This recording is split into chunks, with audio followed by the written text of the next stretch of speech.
All right, Rabosai, good morning, good Erev Yom Tov, good Erev Shabbos. Begin by thanking all of our sponsors for this morning's share. To thank our TALMUD TORAH sponsor for the month of Tav Shin Pei Hey. Our annual TALMUD TORAH sponsor, the Tilson Family from R Yisrael, as it sponsoring, dedicating all the Sherman Drashos this year, as a zechus for besuros tovos for all of Am Yisroel. TALMUD TORAH sponsors for the month of Tishrei Abba, Dr. Linda Weinberg, in loving memory of her husband, the 53 years, Dr. Paul Weinberg, Paris Moshe ben Avraham, David Zechron Libracha, Avraham and Shaindy Kelman, in memory of their parents, Jerome and Bernice, Kelman, Alexander and Friderica David. Our week of learning sponsors, Jonathan and Ilana Austein, as a token of Hakaras Hatov to his brother-in-law, Avi Tobias, for introducing him to the shiur.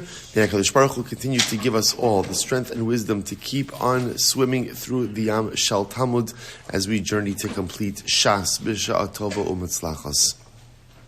Our day of learning sponsor today, Valentina Vays, in loving memory of her father, Itzik Davidovitch, Zichron Livracha. Our Daf Yomi sponsors for today, Nathan and Beth Adler, in memory of R Nosson ben Pinchas, Nathan Adler on his 76th yahrzeit. We hope that, in the zechus of all of our Torah, in all of our tefillos, all of the Neshama Shtav and Aliyah, Halavai, all of the families in Chama, our hostages should come home b'shalom, and the Karav, our precious soldiers, should be successful b'chol ma'asei yedehem. And we should all be zochem to a gemar chasima tova. Let's begin. We have a lot to do today. Baruch Hashem. Today's daf is Kufchas 108, starting the new parak of Hashem. We are picking up at. Actually, we already started the Mishnah yesterday, but let's just go back to the Mishnah just to get started from there again. Kuf Zayin Mabeis 107b. The Mishnah says as follows. Okay, 1 second. Sorry. Okay, the Mishnah says as follows. So remember again, I say to Reuven, I'm selling you half a field. So what is the halacha? So literally again, we evaluate the field and we split it. Okay, I said, Reuven, I'm selling you a southern part of my field. And once again, we evaluate the field. The notel chatzia bedaram. So remember again, in case number one, I just said, Reuven, stam, I'm selling you half of my field. Okay. In case number two, I'm selling to Reuven, I'm selling you the southern part of my field. And now, interestingly enough, the halacha is the same in both of these cases. The Mishnah indicates that we evaluate the field, and ultimately, again, Reuven gets half of the field. In case number one, half of the field, regular half of the field. In case number two, half of the field in the south. V'hu mekabel alav makom hageder charetz uben charetz. Now, I will say, this is interesting. In the case of where I sell Reuven half a field, so what does that mean? Half of the field is Reuven, and half of the field is mine. So when I do that, I agree to provide for Reuven from my land the space upon which the fence is going to sit, the charetz and the ben charetz, which means the big furrow and the little furrow.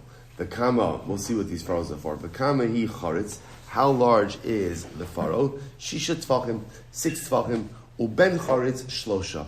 And the smaller charetz ultimately is 3 tfachim. Okay, so I'll say, so this is the halacha. This is the halacha ultimately again of our Mishnah. So says the Gemara. Let's analyze this a little bit. Am Rabbi Yochanan. Lokeach notel kachu sheba. Now this is very interesting. That when you have this concept, so remember again, it doesn't really matter. It doesn't. Well, let's see. Let's take the first case. I said, Reuven, I'm selling you half of my field. Now, obviously, we're talking about a scenario where I did not demarcate. I did not identify which part of the field I'm selling Reuven.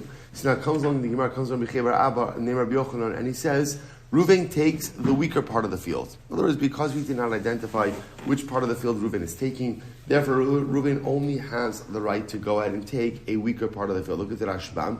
Lokeach notel kachush, yad lokeach ala tachtona. So the purchaser has the literally lower hand. Lefichach nosein hamocher lokeach hamakom hagarua sheba'osa sada. So therefore, again, the seller has the ability to go ahead and give to the buyer, I the ability to give to Reuven an inferior part of the land. The Dilma Demei Chatzia Sada Amarlo. Lefichach Notel Min Hakachush. So halacha l'maisa. So therefore, again, Reuven takes the weaker part of the field. I says the Gemara. Amar di Rabbi Chia bar Abba Rabbi Yochanan. V'ha'anan mishamninan beinehen tanan. So that's not what the Mishnah said. What did the Mishnah say? The Mishnah said, if I say to Reuven, I'm selling you half of my field, so then the Mishnah had an interesting lashon. What was the Mishnah's lashon? That we go ahead and we take the field, thank you, we evaluate it, and then we split it. We evaluate it, and then we split it. So the Mishnah seems to indicate that there's an equitable, even split. So what's the pshat over here? What's the pshat that now we're saying that Reuven gets the weaker part of the field? So what's the pshat? The Gemara says, so remember, so just to get everybody right over here. So Rabbi Abba is the one who's sending Rabbi Yochanan, right? Essentially, Rabbi Yochanan said that in this case where we split the field, Reuven gets the smaller part of the field, right? Reuven gets the smaller part of the field. So Rabbi Abba said back to Rabbi Yochanan, here's the problem. The Mishnah doesn't say that. The Mishnah says that we evaluate it. Okay, perfect. Thank you. The Mishnah says that we evaluate it and that we split it. So how do you reconcile it? So there's Rabbi Yochanan says back to Rabbi Abba, he says, listen to this. While you were busy eating dates in Bavel, right? So by the way, you can keep this in your back pocket, right? In other words, this is a shtoch, right? Well, you were busy eating dates in Bavel. So Rashban points out over here that this is an expression of, while you were busy pampering yourself, the rest of us were learning, right? While you were busy just taking it easy, the rest of us were really plowing away. So while you were eating dates in Bavel, so Tagamina Miseifa, we interpreted this from the end of the Mishnah. What was the end of the Mishnah? The Tani Seifa. The Seifa said, so let's remember again, what was the case of the Seifa? So the case of the Seifa was, I say to Reuven, I'm selling you half of my field in the south, right? In the southern part of my field. So the Gemara says, Mishamninon beinehen v'notel chatzia bedaram. So what happens? So we evaluate the field, and then Reuven takes half of the field in the south. So the Gemara says, "Va'amay misham ninan beinehen va'chatzia bedaram amalei." This doesn't make sense, right? Why I was saying, in this case, I'm being specific. I'm saying, Reuven, I'm giving you half of the field in the south. I'm saying it explicitly. So because I'm being explicit, why is there a need to evaluate the field? In other words, it should be explicit. I'm giving you half of the field in the south. Why are you evaluating? Ella lidami. Rather, I will say, what do you see from the Mishnah? When I'm selling Reuven half of my field, the way the halacha understands that is that I'm selling him half of the value of my field. That's really what's happening over here. Reuven, I'm giving you half of the value of my field. Now, obviously, the value is being given over an actual real estate. So the field, so what I'm saying is to Reuven is, Reuven, my field is worth $50,000. I'm giving you over $25,000 worth of land. So now, by the way, so therefore the Gemara says, Hachanami the dummy. So too, in the first case of the Mishnah, it's also a valuation. So now, this whole thing makes a lot more sense. Because what's happening over here? I say to Reuven, I'm going ahead, I'm selling you, or I'm giving you half of my land, or really I'm selling you, right? I'm selling you half of my field. So now, what does it mean to sell half of my field? It means we take the value of my field, we divide it by 2, right? That's the amount of land I'm selling to Reuven. Now, interestingly enough, what Rabbi Yochanan came along and said is, when I give 50% to Reuven, I have the right to give to Reuven a 50% of the value from the inferior part of the field. In other words, the value is going to be the same, right? I'm giving him $25,000 worth of land. That is what I'm giving him, right? But I can decide which part of the field, which part of the land to give him. So if I want to give him 50% of the value of the field, but in inferior land, that's my prerogative. I have the ability to do that. This is obviously, unless of course we stipulate otherwise, but assuming that we did not stipulate anything to the contrary, I have the right to give him 50% of the value of the field, but 50% made up of inferior land. Similarly, if I tell Reuven, I'm going ahead and I'm selling you 50% of the southern part of my field. So again, obviously now we're going to be relegated to a particular geographic area, but within that geographic area, I have the right to choose which part of the land I want to go ahead and sell him. So halacha l'maaseh, it turns out that when you go ahead and you sell someone 50% of your field, unless, again, articulated to the contrary, I'm selling them 50% of the value of the field, and as a result, I have the ability to choose which part of the parcel I want to go ahead and sell to them. Fascinating. Incredible. Says the Gemara. Mekabel alav makom geder. So remember again, in this case where I'm selling Ruvain half of my field, so remember the halacha is I, the seller, have to take it upon myself to provide the area upon which the fence is situated, as well as the area in which the furrows are situated. So the Gemara says as follows. So we'll say, so fence I understand. Now Avi will say, in a case where I'm selling Ruvain the entire field, what's the halacha? So remember again, there's nothing to talk about there because I'm selling him all the property. The only reason why this discussion comes up about placement of the fence and placement of the furrows is only because again, I'm Ruvain's neighbor. Right? So as his neighbor, halacha l'maisa again, I have the ability to go ahead and leave some land for myself. Fine. So the Gemara says, I, the seller, have the obligation to provide the area for the fence and the area for the furrows. Beautiful. So it says the Gemara. So what are these furrows? That's the shadow. What are these furrows? So the Gemara says, Tana charitz mi bachutz uben charitz mi bifnim. So I'll say, so if you can imagine, these furrows are on the, what we'll call, for lack of a better term, other side of the fence. What do I mean by that? So let's say again, right? I own the parcel. I'm selling Ruvain half of it. So obviously the fence is going to be the divider between my parcel and Ruvain's parcel. These furrows go on my side of the fence. Because as we're going to just say this outside, these furrows are meant to prevent animals from going ahead and from getting into my property. They're trenches. They're trenches to prevent animals from getting into my property. So halacha l'maisa, they're on my side of the fence, the seller's side of the fence. So tani charis mi bachutz uben charis mi bifnim. So literally again, the larger, we'll call it the wider furrow, the wider trench is mi bachutz, is further away from the fence, and the smaller trench uben charis mi bifnim is next to the fence. So essentially, we'll say, if I'm the seller, I'm selling Ruvain half of my property. So now again, we've already established I could decide which 50% of the parcel I want to sell him. In addition to selling him the land, I also have an obligation to provide for the space, for the fence, and the furrows. So if I, the seller, am standing in my property, essentially here's what I'm going to see when I'm looking for my property into Ruvain's property. I'm going to see the large trench. I'm going to see the small trench. It's not really a trench, it's a furrow, right? Large furrow, small furrow, fence, and then Ruvain's property behind that. So the Gemara says as follows: V'zeh v'zeh achorei geder. Both are on literally again behind the fence. Now that's expressing it from Ruvain's perspective, right? When Ruvain looks at his property, so what does Ruvain see? Ruvain sees the fence, and then behind the fence, he's going to see the small trench, and then after that, the larger trench. Okay, so the Gemara says as follows. Top of Kufchas 108a. Why? Why do you have these trenches? Because we don't want, and again, this is order to prevent animals from jumping into Ruvain's property from my property. Look at the Rashbam.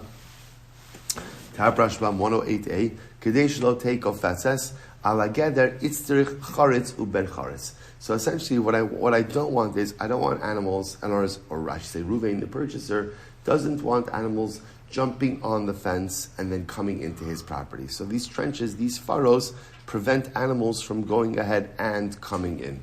Okay, so the Gemara says as follows: I v'le avid charetz v'lo avid ben charetz. I understand. So I need both of these. Why don't you just make the big furrow? Right, just make the big furrow, and then that should be enough to go ahead and prevent an animal from jumping on the fence. To which the Gemara says, no. I did the ravach kaima begave v'kafza. So this is interesting. So as we're going to see, the larger trench is wide. So what could happen? Because it's wider, what could happen? An animal could make its way into the trench, right? And then from inside the trench, go ahead and jump onto the fence.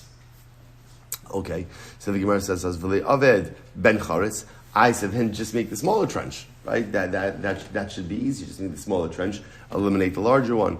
So the Gemara says, "V'lo aved charetz." I did the katin kaimi asvase v'kafsa. Ultimately, again, since halacha l'maisa, the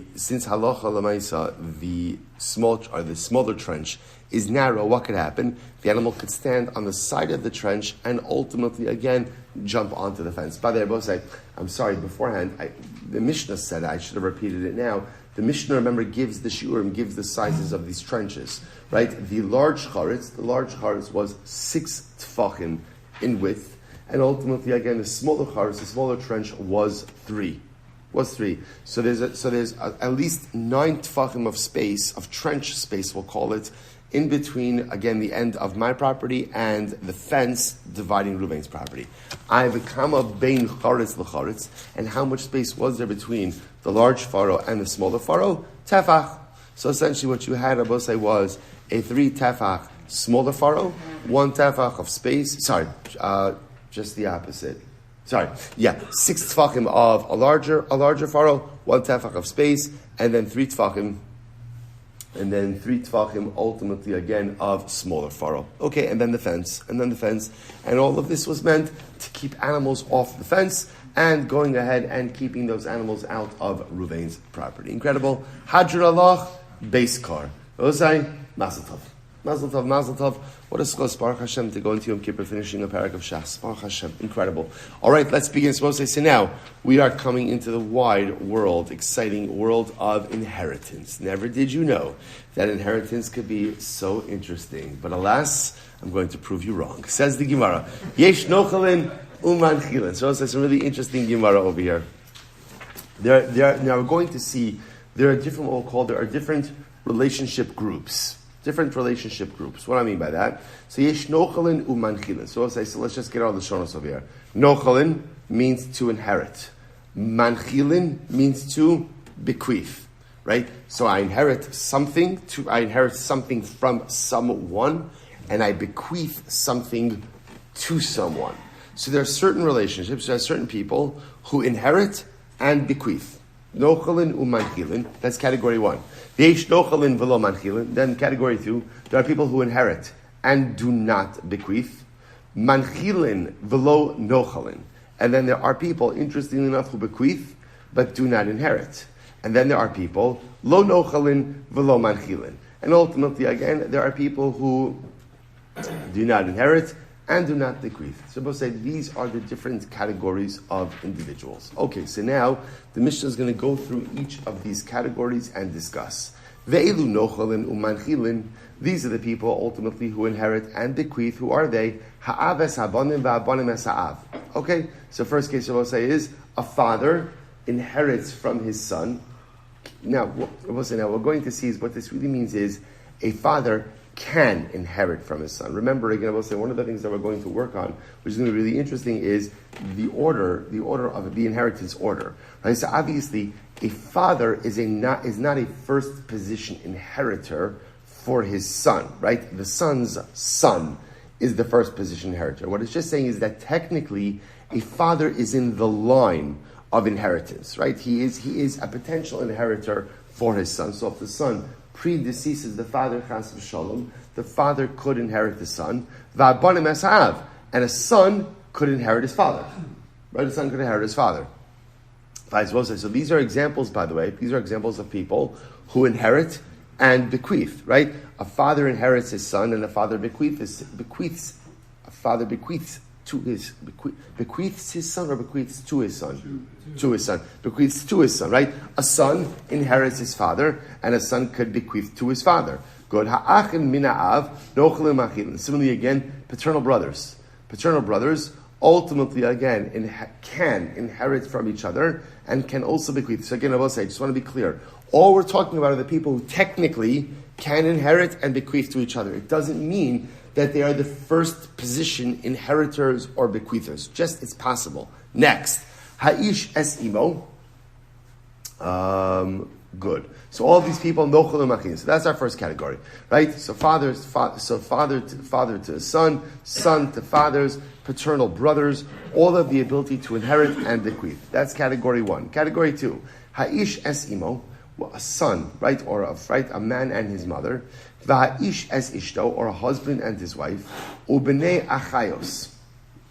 So if you take a look at the Rashbam says Ubnei Achayos de ben nochel es achos imo. This is talking about again a son who inherits his mother's sister. Son who inherits his mother's sister. Again, we'll talk about all of this in the Gemara. Sharehu ba mikoach ha'em, vilu mesa dodasa b'chaye imo yarshaso. You could have a situation where, let's say again, the mother's sister dies, right? The mother's sister dies. Let's say the mother was the only inheritor. Now the mother died, or the mother predeceased her sister, then the aunt died, so the son, i.e. the nephew, would inherit the aunt. Again, we'll get into all of it in the Gemara. But the point of it is, Bnei Achayos, these cases, nochalin v'lo manchilin. In these cases, again, the person inherits, but he does not bequeath. So let's focus on for the first two out of those three cases, right? So let's say a man and his mother, right? So let's say again, so a man inherits his mother, right? The mother dies, the son inherits the mother. When the son dies, right? If the son were to die, chas v'shalom, the mother does not inherit her son, right? So this is when we look at it from the son's perspective, this is a case of the son inherits, but he doesn't inherit his mother, but does not bequeath to his mother. Similarly, again, Ish as Ishto, right? Reuven's married to Rachel. So if Rachel dies, Reuven inherits Rachel. But yet, if Reuven dies, Rachel does not inherit Reuven. Again, we'll get into our entire inheritance flowchart as we work our way through this parak. But this is our second category of people who inherit but do not bequeath. Next, Ha'isha as bina, va'isha as baila. So again, what about a mother and her son, or a wife and her husband, ve'achei ha'im, or again, maternal brothers, manchilin v'lo nochalin. These people bequeath, but they do not inherit. So if you think about this case, so let's see again, so a mother to her son, so if the mother dies, she bequeaths her property to her children, right? But she does not inherit them. When a wife dies, she bequeaths her property to her husband, but she does not inherit her husband. Maternal brothers, we'll see, have the ability to bequeath, but they do not inherit. And last, va'achin mina'im, achi ha'im is the brother of the mother. Sorry, not maternal brothers. The brother of the mother. These people, that category, bequeath but do not inherit. And last category, ha'achin mina'im, maternal brothers. Because also remember again, inheritance is a din in what? Is a din in paternity. It's in paternity. So you can have a group of maternal brothers, lo nochalin v'lo manchilin. Interestingly enough, maternal brothers neither inherit from one another, nor do they go ahead and bequeath to one another. So I will say, it turns out that we have four categories. That's really the ikra of the Mishnah. Again, we're going to go through the categories in just a little bit, right? Or I should say over the course of the parak. But in category one are people who both inherit and bequeath to one another. Category two, people who inherit but do not bequeath. Category three, people who bequeath but do not inherit. And category four, people who neither bequeath nor inherit. Good. That's it. That's it. And the Mishnah just gave examples of both. Obviously, again, we'll have to flesh this out a little bit. So we'll say, so now the Gemara begins, and out of all of this, the Gemara begins with such a fascinating question. So the Gemara says, Ma'ishna diktani ha'av es habanim bereisha. So let's say, listen to this. So the Gemara is bothered by the following idea. In category number one, right? Category number one was the category of people who both inherit and bequeath. So what was the first example? Ha'av es habanim. That if the son dies, the father inherits his son. Right? Father inherits his son and would also bequeath to his son. So the Gemara asks, why are you beginning with the case of children predeceasing a father? That's the most, why begin with it? First of all, it's not even the natural case, right? Why are you beginning with that? It's such a fact. I don't think that you often see the Gemara asking questions like this. The Gemara is bothered by this. We're going to see not just from like a progression, like a legal framework progressional question, but almost from a perspective, but almost like from an emotional perspective as well. Why are you bringing up the case of a father inheriting his son, which obviously means the son predeceased the father? Why are you bringing that case up first? Listni habanim as ha'av bereisha. List the normal case. That a son inherits his father. Why don't you start with that? Now the Gemara says, now why? I'll tell you on two reasons. First of all, take a quick look at the Rashbam. Maishna, the same last Rashbam on the page. So Rashbam says, "Bereshet de masnisena av nochal asabein umanchil va'alo beis shenochal av libno." Now, in any case where the father is inheriting his son, nimtza shemeis habein bechaye ha'av. That means that the son predeceased the father. V'lo hiniach haben ahu zera liyorsho. Now, by the way, in this you have to understand this is very profound. In this case, where the father is going to inherit the son, there's compounded tragedy. What's the compounded tragedy? Number one, that the son predeceased the father. Number two, that the son never had children. Right? Because again, if the son had children, then his children would inherit him. The only case of where a father inherits his son is where the son predeceases the father and the son himself never had a family. So the Rashbam says, he said, Lefichach Aviv Yarsho, Vizu Klalahi, Kisha Adam Mace below Banim. And the Rashbam says, this is terrible. This is terrible. It's interesting, by the way, what the Rashbam says. What's the klala? It's fascinating. What's the klala? The klala is when a person dies without children. That's the klala. Now, again, he doesn't mean, I want to be clear, it doesn't mean that it's a klala from HaKadosh Baruch Hu.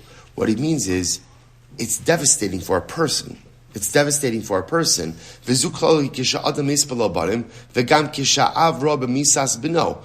I said, there's like a compounded tragedy over here. Number one, it's fascinating. Number one, what's the compounded tragedy? That the son died without children, and that the father had to bury his son. I will say, what's fascinating about this is, what's missing from the tragedy list over here? What's this in the tragedy list?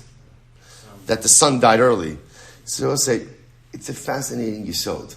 Number one, like the Gesher Chaim brings this down, that when we mourn for the dead, so we mourn for our loss, right? We believe in Olam Haba, we believe in the world to come. So therefore, I believe with all of my heart that when I lose a loved one, my loved one, it sounds cliche, like is in a better place, but we believe that with all of our heart. So interestingly enough, the grief of loss is not for the person who died. It's for me. I miss my loved one. There's something missing in my life. My loved one is Tachas Kanfei Yashkin, is by the Ribbon Shalom, is in Shamayim. There's no pain, there's no difficulty, there's no war, there's no hostages, there's nothing. It's all shalom, it's all beautiful, and there's a tachlis that's clear. So it's just a fascinating dynamic in loss. There's another piece also, which is that in life, the ikr is not how long or how short you live. The ikr is, did you maximize the time that you had? And there are people who leave this world and they leave this world young, but you're able to look at their life and you're able to see at least on the outside that was a life well lived.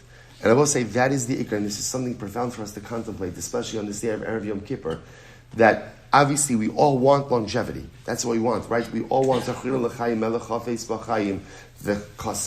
ultimately again that's what we want. We want life, and we want a long life. But we also have to be smart enough to know that we do not know what HaKadosh Baruch Hu has in store for us. Do we have many years? Do we have a few years?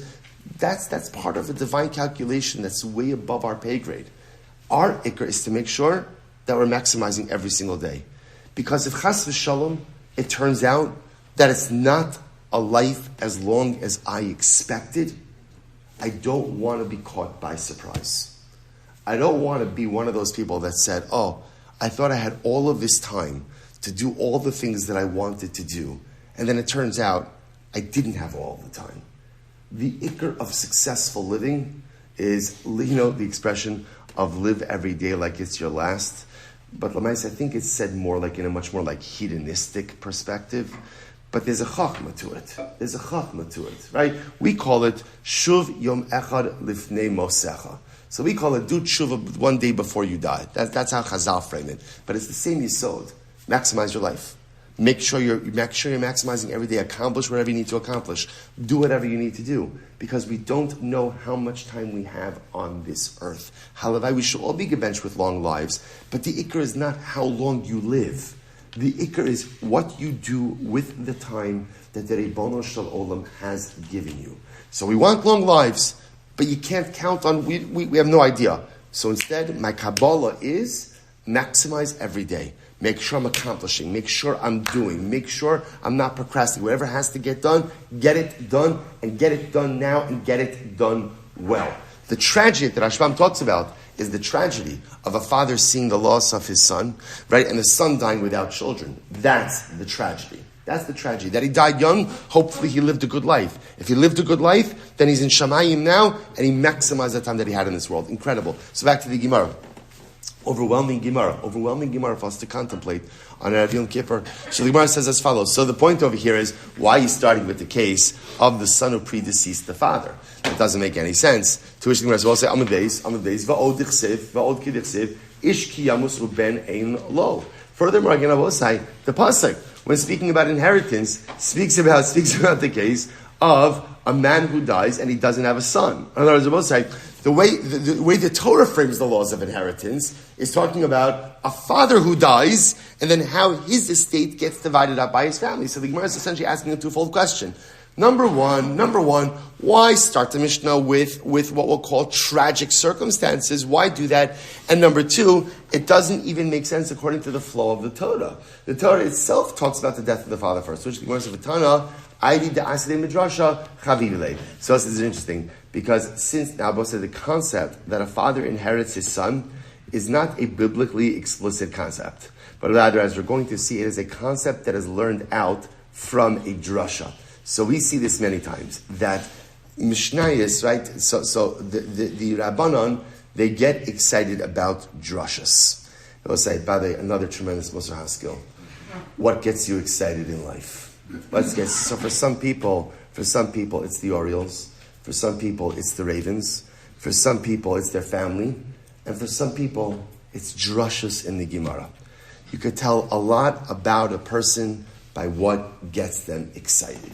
And halavai, you should just make sure you could enjoy a lot of things, right? You could a lot of things could be enjoyable, but what really gets you going also says a lot about what your hierarchy of priorities are in life. So you know what gets Chazal excited? What gets Chazal excited are drashas. Give me a good drasha, right? And I'm ready to go. In other words, I will say, so there are things that are written in the psukim and other things that come from drasha. So Chazal get excited when something is learned from a drasha. So the concept that a father inherits his son is not biblically explicit. Rather, it's learned that from a drasha. Because it's learned that from a drasha, Chazal gave it primacy within the Mishnah itself. Okay, where do we see this? The Gemara says, I did ask the midrasha chavivalei. Says because the midrasha Chazal liked it better. So or should not liked it better. It was special to them, and therefore they put it first in the Mishnah. Third line down, Kufches Amud Beis. My drasha. What's the drasha that Chazal learned out that a father inherits his son? So the Gemara says, "Desanyo she'ero ze'av." So we'll say this is very interesting. So the pasuk says as follows: V'im ein achin lo'aviv u'nesatam asna. So this is going through the laws of inheritance, right? So again, this is if there's no son and there's no brothers. U'nesatam asna chalasol l'sheiro hakarov elav. So we'll say. So again, the Torah goes through that at a certain point, if there's not an immediate relative, right, we'll call it in the downward chain. So ultimately, again, we'll give the inheritance to the closest relative. So the Gemara says, who is the closest relative? Malamed sha'av kodem la'achin. That teaches us that that the father of the deceased comes before the brothers of the deceased for inheritance purposes. So let's say again, son dies, right? And son doesn't have sons of his own. He has brothers and a father. So therefore, again, the pasuk says, who do you give the inheritance to? The sheira hakarov elav. You give it to the closest relative. Who's the closest relative? So Chazal darshan, the father. So the father comes in line for inheritance before the brothers of the deceased. Now, how we get to that, we'll have to see. So father comes before brothers of the deceased. What now? The Gemara says, now let's work through this. We'll say another minute or two. Yachol yehei kodem leben. So I might have thought that maybe if the father is so close, maybe the father of the deceased should even come before the son of the deceased for inheritance purposes. Talmud lomar hakarov. Karov kodem. No. Avi is saying about when it comes to inheritance always goes to the closest relative. Who is always going to be the closest relative of the deceased? Who's always the closest relative? His sons. After the sons, we then look at who's closest after that. And I might have thought maybe it's the brothers. Kamash will know it's the father of the deceased if the father is still alive. Karov kodem. Umara is the rabbi says haben lahot. So as I say, interestingly enough, how do you know to include the son? and to remove the brothers. In other words, how do you know? I will say, so when looking at, let's say, first position inheritors, how do I know that a son is the first position inheritor and not the brothers of the deceased? I'll tell you why.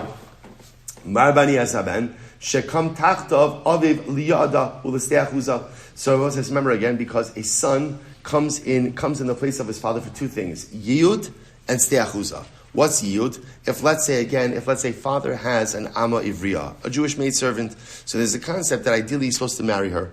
If the father doesn't marry her, he could give her to the son to marry her, and the son doesn't need any new kesef kiddushin. Rather, the son just goes ahead and marries her with the purchase value that the father gave. So you see that the son comes in the place of his father for yiyud. Also steachuza. Steachuza, we've seen this. The redemption of ancestral land from the Beis HaMikdash. If the father is makdish, ancestral land, steachuza, his land to the Beis HaMikdash, he has the ability to redeem it before Yovel. Right? If halacha l'maaseh he redeems it before Yovel, it remains in the family. If the father doesn't do it, the son has that same right. The son has that same right. So the son has the right of the father with ancestral land, and the son has the right to the father ultimately again when it comes to yud. So what do you see from here? At least in two halachic areas, son and father are integrally linked. Father and son are integrally linked. So the Gemara says. So therefore, again, it makes sense. So what the Gemara is trying to prove is, because you see that the son has these rights, the son kind of stands in the place of his father, so therefore in the laws of inheritance, it makes sense that the son is the first in position to go ahead and inherit his father. So the Gemara says, Adrabah, I can say just the opposite. Mar bani yasa'ach, I could prove that a brother has a stronger relationship than a son. How so? Shekain kam tachas achiv liyibum. Who's the person who does a yibum? Who does yibum? Osai? A brother. What do you see from here? You see from here that Allah a brother has even a stronger relationship to the deceased than a son has with the deceased. Finish the Gemara says, come on. Klum yesh yibum ela b'makom she'ein ben. That's fine. I'll say, when does yibum happen? When there's no son. That's not a fair comparison. In other words, you're right. A brother is very close. Because he does yibum. But yibum only occurs if there's no son. If there's a son, there's no yibum. So the Gemara says, "Ha b'makom sheyesh ben ein yibum." But yet, when there is a son, there's no yibum. Now, both say, now the Gemara says, "TALMUD de'ika hai pircha." Now, the only reason, ultimately, again, why we reject this argument is because we have this pircha. Ha lav hachi hava amina ach adif. So I'll say, interestingly enough, were it not for this pircha, I might have thought that maybe a brother is actually, again, a stronger relation than a son. Right? And then maybe, again, a brother should be a first position inheritor over a son. To which the Gemara says, I don't understand. Teifoklei, top of Koftes 109a, Teifoklei, Tahacha Tarti, Vahacha Chada. Why don't you say over? Very simple. There are two reasons that point to the strength of the father-son relationship, right? What are the 2 points? Number one, yiyud. Number two, steachuza. And there's only one thing that points to the strength of the brother relationship, which is yibum. So why don't you just say you've got 2 versus 1? 2 versus 1 shows that the son relationship is stronger than the brother relationship, and that's it. To which the Gemara says, no. Steachuza mehai taimohu deka kaima leilatana. So what says the Gemara says, I'm sorry. Sveachuza gufa mehai taimohu de kaimale. So the Gemara says letana. Right, fine. So what says the Gemara says no, because the concept of steachuza, which is actually not explicit, is actually learned out from this entire conversation. Klum yesh yibum ela b'makom she'ein ben ha yesh ben ein yibum. So we're actually going to see this more tomorrow. We'll leave this for tomorrow's daf a little bit, but we're going to see that the concept ultimately again of steachuza is actually learned out afterwards from the discussion regarding yibum. So because of that, it's not looked at as a standalone concept, but rather as a derivative concept, and therefore, again, you can't use the math in order to prove the point. So both sides. So where we're stopping over here for today is this concept that, number one, why, 4 categories of inheritance law. Why we start in category 1 of people who inherit and bequeath. So ultimately, again, why are we starting with the case of the father who inherits the son? Isn't that a case ultimately, again, of compounded tragedy? Answer is, because halacha l'maisa, that was learned out from a drasha. What's the drasha? Because it's not biblically explicit that a father inherits his son. So what's the drasha? The drasha is l'sheiro hakarov elav. The closest relative inherits the deceased, and that puts the father before the brothers. The father before the brothers. So why not say that the father comes before the son? So the pasuk says, Hakarov, the closest. And the closest person to his deceased, obviously, again, is going to be the son. So we'll say, so ultimately, again, but how do we know it's the son? Maybe it's the brothers. So the Gemara seems to indicate no, because we see two instances in which a son and father are integrally linked, versus only one instance in which brothers are linked. Brothers are linked through Yibum, but father and son are linked in two ways, i.e. Ste'achuzah and Yiyud. The Gemara is going to say, but those two are really only one. We'll see that a little bit more tomorrow, but I will say, but how incredible is it? How incredible is it that on Erev Yom Kippur, Erev Shabbos Kodesh, what is the Gemara telling us all about? The strength of a relationship between a father and a son. That is the Musar Haskell. That is the takeaway. That there is nothing stronger in this world than a relationship between a father and a son. And what is the one message we need more going into Yom Kippur? There is nothing stronger than a relationship between a father and a son. I just want to show you just the beautiful kiss. What's the beautiful kiss of getting Gemara? Don't worry about it. Slichos is shorter today. I just want to say, so what's the beautiful kiss that we're getting? Because Yom Kippur is Shabbos, we're not saying Avinu Malkeinu only until Ne'ilah. Until Ne'ilah. So we'll say, so sometimes there's something a little, Avinu Malkeinu is a very beautiful tefillah, because just the ability to say Avinu, Avinu, Avinu, Avinu. So we're missing out a little bit on the opportunity to speak to Abba, to speak to Avinu. So what did HaKadosh Baruch Hu do for us? In a 7.5-year cycle, He gave us a daf of Gemara that allowed us to talk about Abba, that allowed us to talk about the strength of the father and son. HaKadosh Baruch Hu knew that this Yom Kippur, again, there's something missing, for beautiful reasons, something missing, but He made up for it in the daf. So the daf, we go into Yom Kippur, and Meretz Hashem strengthen that there is nothing stronger in this world than the relationship between a father and a son. We should be Zilcha Meretz Hashem to spend the coming day strengthening that relationship, rejoicing in that relationship, relishing that relationship, and in Meretz Hashem, that relationship should only become more intense, more passionate. The father, Abba, should feel the love that we have towards him, and we, the children, should be Zocha to feel his unending love towards us. Tomorrow's daf during the break. I think, I don't know. Well, if there is a break, right? There'll be a break. We'll try to get in like in the 15 minutes in your time. All right, Shkoyach. Good Shabbos.